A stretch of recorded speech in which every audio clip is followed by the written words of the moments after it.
আমি যদি বলি টমেটোর জাতগুলোর মধ্যে এমন একটি জাত রয়েছে যে জাতটি পাকার পরেও মিনিমাম 10 থেকে 15 দিন আপনারা সংরক্ষণ করতে পারবেন, তাহলে কেমন হয়?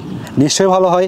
কেননা আমাদের দেশে টমেটোর সর্বনিম্ন দামে বিক্রির প্রধান একটি কারণ টমেটো পচনশীল, অর্থাৎ অল্প কয়েক দিনের মধ্যে টমেটোগুলো পচন ধরে যায়, অর্থাৎ নরম হয়ে পচে যায়, যে কারণে খুব স্বল্প সময়ের মধ্যে টমেটো পচে যাওয়ার কারণে এই টমেটোগুলো বাজারজাত করে ফেলতে হয়। কিন্তু আমি যে টমেটোগুলোর গাছের মাঝখানে বসে আছি, এই জাতটি উন্নত একটি জাত। এই জাতের টমেটোগুলো বাজারজাত করার পরে অর্থাৎ সংরক্ষণ করার ক্ষেত্রে 10 থেকে 15 দিন আপনি বাসায় রেখেও সংরক্ষণ করতে পারবেন। এবং এই টমেটোর যে মাংসের বিষয় যদি আমি আপনাদেরকে একটু বলি, বেশ ভালো পরিমাণে কিন্তু মাংস রয়েছে, অর্থাৎ অন্যান্য টমেটোর চেয়ে এই টমেটোগুলোর মাংস রয়েছে বেশ ভালো পরিমাণে। তো আজকের পর্বে এই টমেটো সম্পর্কে আমি জানবো, আপনাদেরকেও জানাবো। আপনারা যারা টমেটো চাষ করতে চান তারা এই টমেটো চাষ করলে হেক্টর প্রতি বা বিঘা প্রতি কেমন ফলন পাবেন, এটার চাষ পদ্ধতি কেমন, বিঘা প্রতি আপনারা কতগুলো চারা রোপণ করবেন, চাষের যে নিয়মকানুন, এই সকল বিষয়গুলো সম্পর্কে বিস্তারিত একটি ধারণা আপনাদেরকে দেওয়ার চেষ্টা করব।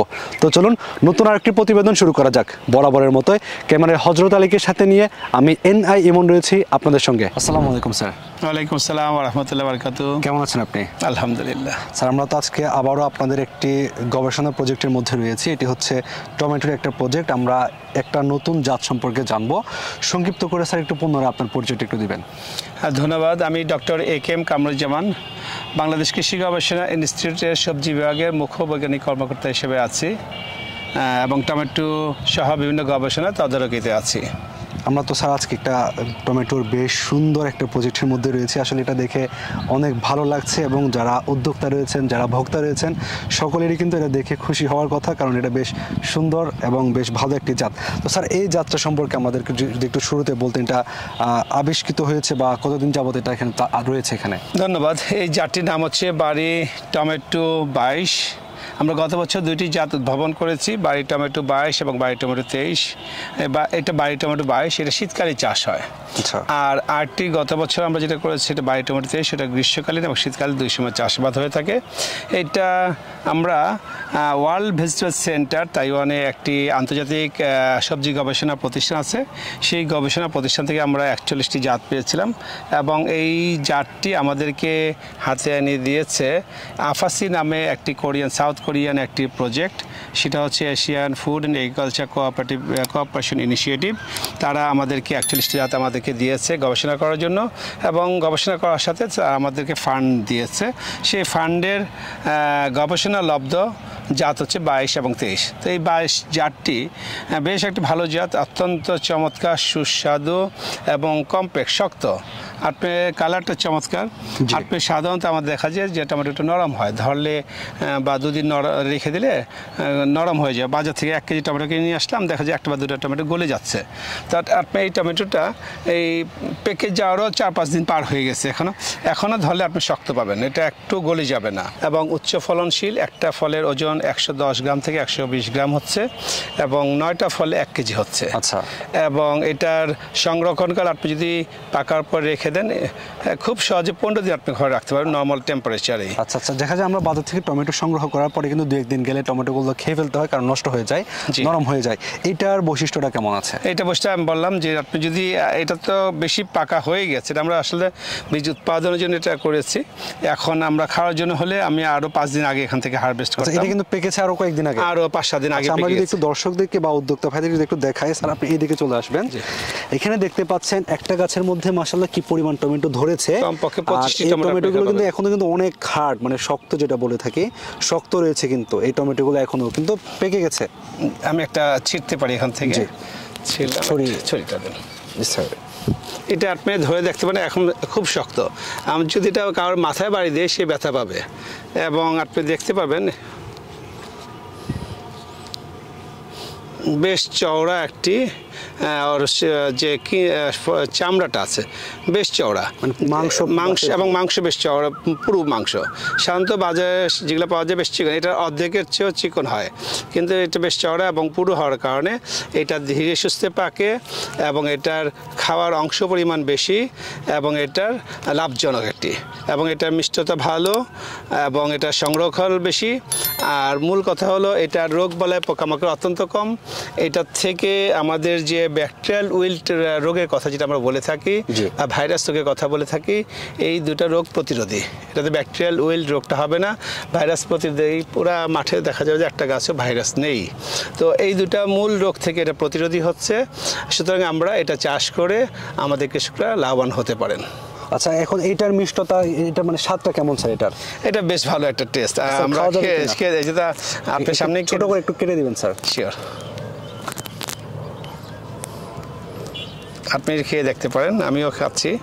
সরাসরি মাঠ থেকে সংগ্রহ করে টমেটো খেয়ে দেখবো। বিসমিল্লাহ।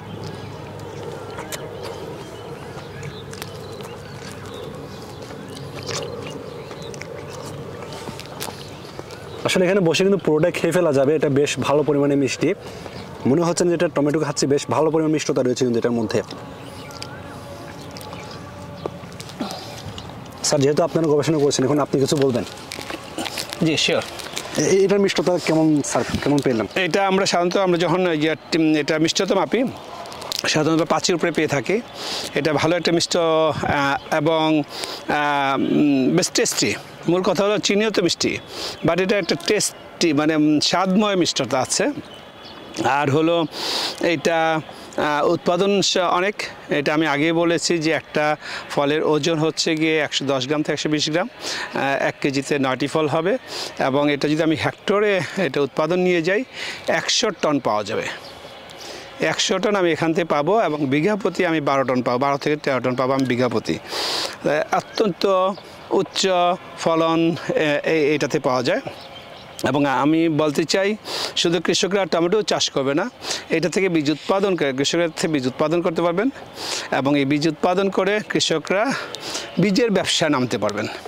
যারা উদ্যোগী আছেন, উদ্যোগী কৃষক আছেন যারা, তাদের জন্য আমার উপদেশ হলো আমরা ফসল উৎপাদনের সাথে সাথে আমরা সবজি বীজের উৎপাদনকে বাড়ানোর চেষ্টা করব। ভালো জাতের যেই জাতগুলো আমাদের আছে সেই জাতগুলোকে আমরা হাতে কলমে শিক্ষা দিব, ট্রেনিং দিব এবং আমাদের কৃষকরা, উদ্যোগী কৃষকরা এটা চাষ করে এটা বীজ উৎপাদন করে কৃষকদের মাঝে ছড়াতে পারবেন। আচ্ছা, এটা চাষ করার ক্ষেত্রে মূলত জমি নির্বাচন বা জমি প্রস্তুতের বিষয়ে যদি একটু বলতেন। ধন্যবাদ। সাধারণত আমরা যে কোনো জমি চাষ করার আগে একটা উর্বর জমিকে আমরা নির্বাচন করে থাকি এবং উর্বর জমির সাথে সাথে আমরা কি ভালো মতো চাষ দিয়ে দেওয়ার কথা বলি। এবং যত ভালোভাবে চাষ হবে আমার যে শিকড়গুলো আছে, শিকড়ের মুভমেন্ট, চলাচলটা ভালো হবে, ভালো মতো সে খাদ্য গ্রহণ করতে পারবে এবং আমার যে নির্দিষ্ট পরিমাণ যে সার প্রয়োজন আছে সেই সারটাকে আমি দিব। আমার মাটি ভেদে সারের পরিমাণ ভিন্ন হয়, তো সেই অনুসারে আমি সারকে প্রয়োগ করব। কিছু সার আছে আমার জমি তৈরি করার সময় দিতে হয়, পিট রেডি করার সময় দিতে হয়, আমি সেই অনুসারে আগে সারগুলো দিয়ে থাকবো। সাধারণত আমরা পিট তৈরি করার সময় ইউরিয়া আমরা দিই না। TSP, MOP, gypsum, boron, zinc এবং ম্যাগনেসিয়াম এই সারগুলো আমরা জমি তৈরির পরে পিটে আমরা দিয়ে থাকি এবং এমওপির 3 ভাগের 1 ভাগ দিই, বাকি 2 ভাগ কিন্তু আমরা পরে ইউরিয়ার সাথে 3টি বা 4টি কিস্তিতে আমরা দিয়ে থাকি। এবং জমি রেডি হওয়ার পরে সার দেওয়ার পরে তারপরে 7 দিন পরে আমরা সাধারণত চারা রোপণ করার কথা বলে থাকি। আর চারা রোপণের ক্ষেত্রে আমরা সাধারণত এখন চারা নিজেরা তৈরি করতে পারি। যদি আমি বীজ উৎপাদন নিজে করে থাকি বা আমি যদি কারো কাছ থেকে বীজ নিয়ে আসি, আমি পলিপটে বা সিডলিং ট্রেতে চারা উৎপাদন করে নিতে পারি। আমার চারা বয়স 22 থেকে 25 দিন হবে, সেই বয়সের চারাটাকে আমি মূল জমিতে এসে রোপণ করব। আর আগে আমি বলেছি যে আমি পিটে যে সারটা দিব, সেই সার দেওয়ার 10 থেকে 12 দিন পরে আমি চারাটা রোপণ করব। রোপণ করার পরে 15 দিন পরে আমি ইউরিয়ার একটা কিস্তি এবং এমওপির একটা কিস্তি আমি প্রয়োগ করব। সাধারণত বিঘা প্রতি আমরা 30 KG urea, 30 KG MOP, 25 KG MOP, 10 KG gypsum, 1 KG করে বোরন, জিঙ্ক এবং ম্যাগনেসিয়াম দেওয়ার কথা বলে থাকি। এটা কম বেশি হয় মাটির ধরনের উপরে, মাটির গুণাগুণের উপরে, মাটির পুষ্টিগুণের উপরে আবার মাঝে মাঝে ফসলের জাতের উপর নির্ভর করে থাকে, যে অনেক জাত আছে বেশ ভিগোরাস গ্রোথ, বেশ বড় হয়ে থাকে, সেই সব গাছের ক্ষেত্রে আমরা ফসলের জন্য সারের পরিমাণটা একটু বাড়িয়ে দিতে হবে। চাষিরা যখন চাষ করবে রোপণের পদ্ধতির ক্ষেত্রে গাছ প্রতি গাছের দূরত্ব বা বিঘা প্রতি কতগুলো চারা রোপণ করবে? ধন্যবাদ।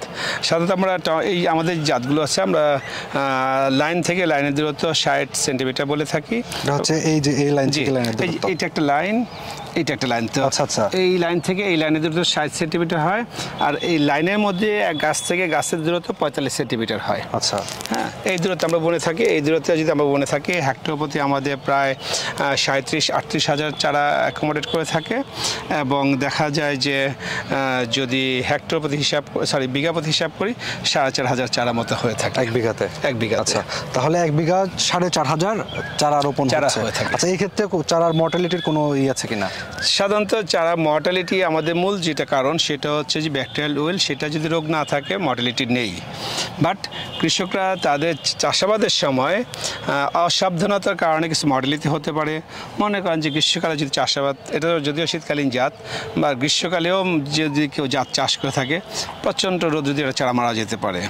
আবার শীতকালে আমি যদি সেচ দিচ্ছি, সেচ হয়তো বেশি পানি দেওয়া হয়ে গেল, এই নালাতে আমি বেশি দিয়ে ফেললাম, উপর দিয়ে পানি চলে গেল। যদি আমার পানি বেশি জমে থাকে, 2 দিন 3 দিন যদি পানি জমে থাকে, বা কোনো বড় বৃষ্টি আসলো, পানি জমে গেলে তখন যে পানি জমে যাওয়ার কারণে চারা মারা যেতে পারে। আচ্ছা, তো সেই মাঝে মাঝে এরকম মর্টালিটি হয়, বাট এটা খুব অল্প পরিমাণে হয়। আর জমি যদি আমি লেভেল অনুসারে চাষাবাদ করে থাকি তাহলে মর্টালিটি হবে না, এবং ড্রেন যদি ঠিক মতো থাকে মর্টালিটি হবে না। আবার ড্রেন ঠিক মতো না থাকলে, বা বাই ক্রস ড্রেন ঠিক মতো না থাকলে, এবং লেভেল না থাকলে পানি জমে যাবে, মর্টালিটি হবে। আচ্ছা স্যার, এটা রোপণের তাহলে আদর্শ সময় কোনটি বলছেন?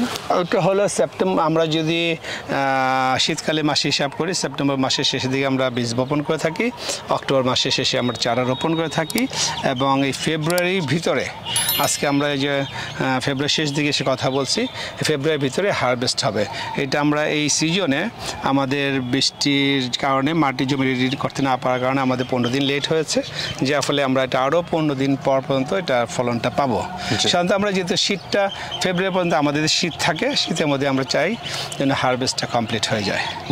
তাহলে দেখা যায় যে আপনার সেপ্টেম্বর, অক্টোবর, নভেম্বর, ডিসেম্বর, জানুয়ারি, সেপ্টেম্বর শেষ, অক্টোবর, নভেম্বর, ডিসেম্বর, জানুয়ারি, ফেব্রুয়ারি 5 মাসের মধ্যে আমাদের টমেটো এই চাষটা কমপ্লিট হয়। যেমন আমি বেগুন সাধারণত আমাদের প্রায় 7 থেকে 8 মাস লেগে যায়, বাট টমেটো 5 মাস প্লাস মাইনাসের মধ্যেই কমপ্লিট হয়। আচ্ছা স্যার, আমাদের দেশে তো দেখা যাচ্ছে কিছু আছে হচ্ছে বাণিজ্যিক, যেমন টমেটো সস বা কেচাপ, আর কিছু আছে ভোক্তা পর্যায়ে আমরা সালাদ হিসেবে খেয়ে থাকি। এটা আসলে কোন কাদের জন্য এটা বেশি উপযুক্ত বলে মনে করছেন? এটা সাধারণত আমরা ভোক্তা পর্যায়ে বা টেবিল পারপাসে আমরা এটা রিলিজ করেছি। এটা আমাদের সাধারণ কনজিউমাররা খাবে। সস বা কেচাপের জন্য এটা করা যায়, এটাতে মাংসের পরিমাণ বেশি। ইচ্ছা করলে কেউ যদি এটাতে করতে চান, এই জাত দিয়ে আপনি ভালো বাণিজ্যিক যে ব্যাপারটা আছে, যে সস, কেচাপ, জ্যাম, জেলি আছে যেগুলো আছে, সেটাও এটা দিয়ে ভালোভাবে করা যায়। তাহলে হচ্ছে 2 ধরনের এটা ব্যবহার করা যাবে, 2 পারপাসে এটা করা সম্ভব। আচ্ছা, এখন আমাদের নতুন যারা উদ্যোক্তা রয়েছেন বা কৃষক পর্যায়ে রয়েছেন, তাদের জন্য কোনো পরামর্শ আছে কিনা এই বাড়ি 22 জাত নিয়ে? উদ্যোক্তাদের জন্য অবশ্যই আমাদের পরামর্শ থাকে। আমরা সাধারণত উদ্যোক্তাদের পছন্দ করে থাকি, কারণ কি তারা শিক্ষিত হওয়ার কারণে অল্পতেই ভালো কলা কৌশলগুলো গ্রহণ করতে পারেন। আমাদের যে নতুন জাত আছে, এই একটা জাত থেকে সহজে আমরা 5 কেজি, একটা গাছ থেকে 5 কেজি ফলন পেতে পারি। যদি আমার 30,000 গাছ থাকে কমপক্ষে হেক্টর প্রতি, তাহলে আমার 150 টন ফলন পাচ্ছি। যদি আমরা বলে থাকি 100 টন ফলন পাওয়ার সুযোগ আছে, বাট ইজিলি 100 টনের উপরেও আমরা এখান থেকে ফলন পেতে পারি। আর এটা একটা সুবিধা হলো, এটা থেকে যেহেতু মাংস পুরু এবং ভক্ষণে অংশ পরিমাণ বেশি, এটার থেকে কেউ যদি জ্যাম, কেচাপ এই জাতীয় যে প্রোডাক্টগুলো আছে সেটা যদি করতে চায় সেটাও করতে পারেন। আরটা হলো এটা দীর্ঘ সময় সংরক্ষণ করা যায় ইজিলি, কমপক্ষে 15 দিনের মতো আমি নর্মাল টেম্পারেচার রেখে আমি বাজারজাত করতে পারবো। এটা একটা সুবিধা আছে। আর একটা সুবিধা হলো যে এটা বীজ উৎপাদনটা সহজ। আমি অন্যান্য ফসল তুলনায় টমেটো বীজ উৎপাদন সহজ, যেহেতু একটা ভালো জাত। আমাদের যারা বীজ উৎপাদনের সাথে যারা জড়িত আছেন, যেই ভাইরা জড়িত আছেন, তাদের জন্য আমার উপদেশ থাকতে পারে যে আপনারা আমাদের কাছে কাছে আসেন, আমরা আপনাদেরকে ভালো বীজের জাতের বীজ দিব।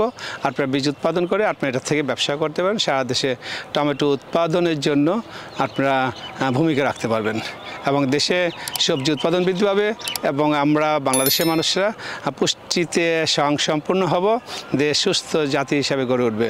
সবাইকে ধন্যবাদ।